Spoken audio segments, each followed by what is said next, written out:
"Sarah, we need to talk," my husband Michael said. His voice sounded somber, but I knew him well enough to recognize the performance. I looked up from my laptop. I'd been sketching plans for our home renovation. Standing beside him was his mother, Linda, dabbing at her eyes with a tissue like she was auditioning for a soap opera. My stomach clenched. I knew this act. Linda could cry on cue better than any actress I'd ever seen. "The doctor says I only have 6 months left," she said, her voice trembling. "I don't want to be alone at the end." She sank into the armchair. Ironically, the same one I'd caught her measuring last week while complaining it clashed with her decor. Let me back up. My name is Sarah Parker.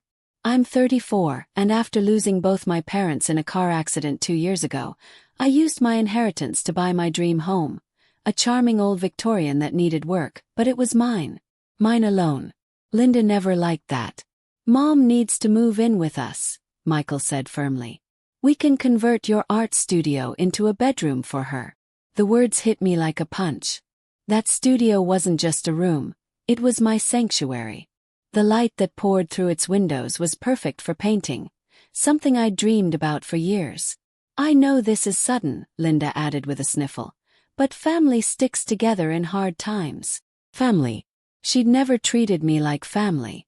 In the 8 years I'd been married to Michael, she'd seen me as nothing more than the woman who trapped her precious son. "Which doctor gave you this diagnosis?"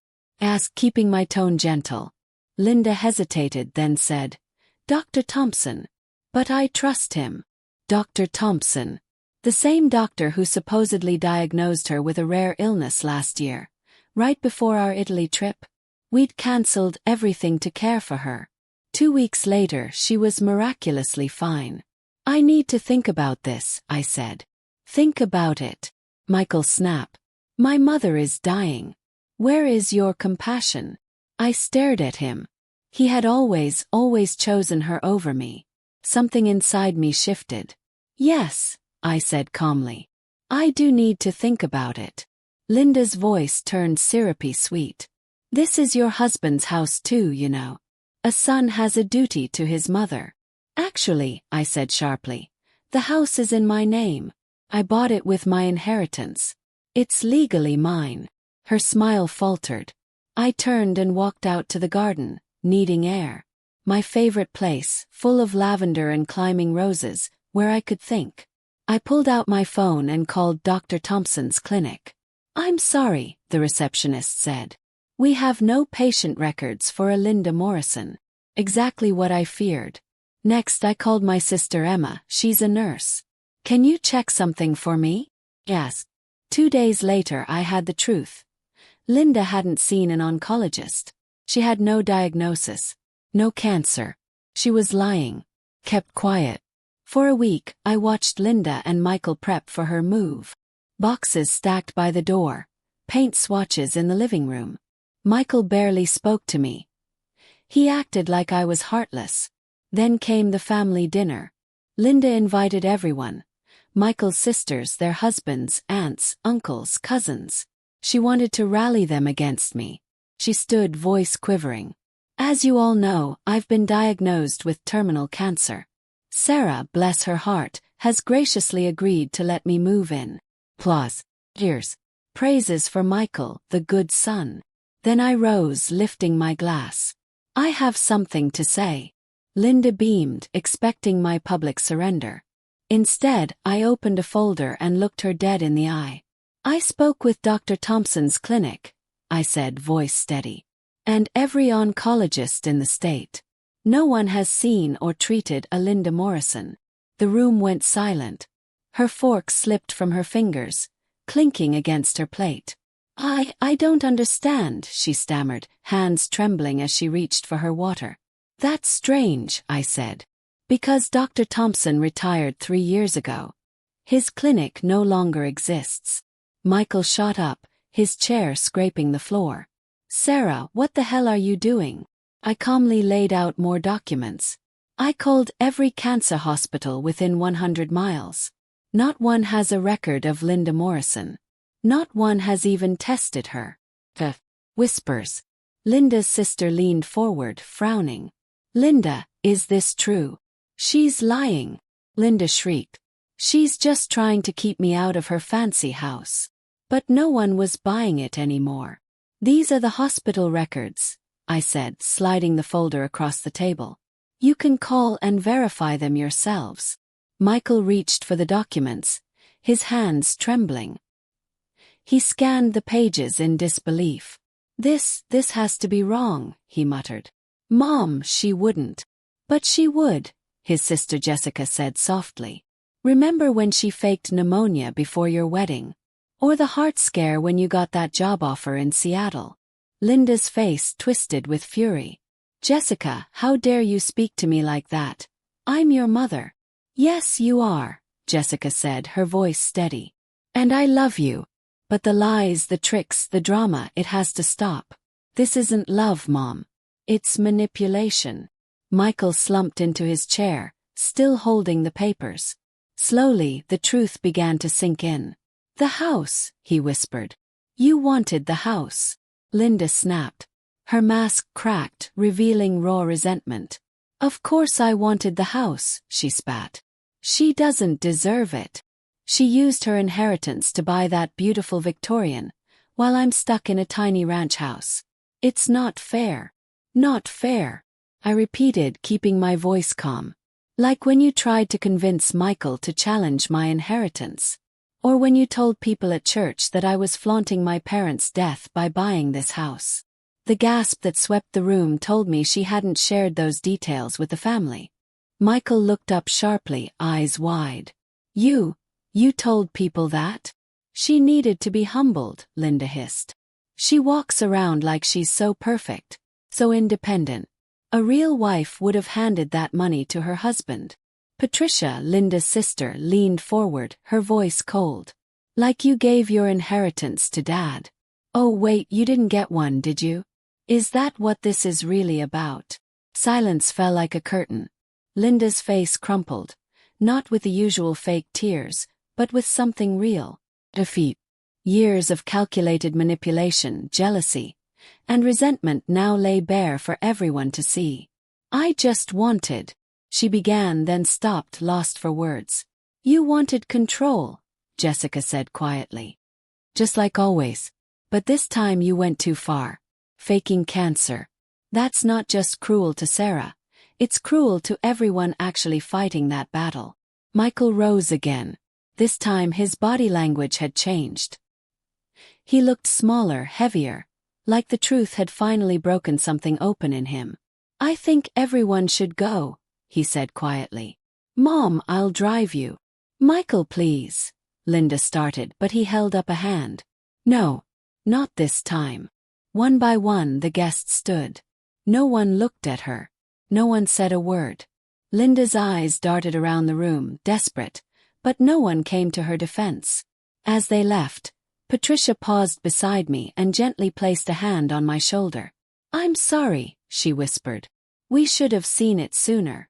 When the house finally emptied, I began quietly clearing plates, the untouched food now cold and forgotten. From the window, I watched Michael's car pull away. I didn't know if he'd be back that night, or what this meant for us, but as I stood in my kitchen in my home, I felt something unfamiliar, relief. The truth was out. The years of forced smiles, subtle digs, and power games were over. A weight had lifted from my chest. I walked to the window overlooking my garden. The sky was streaked with soft pinks and golds. Whatever happened next, I knew one thing. I had done the right thing. My parents had raised me to stand tall. And tonight I finally had.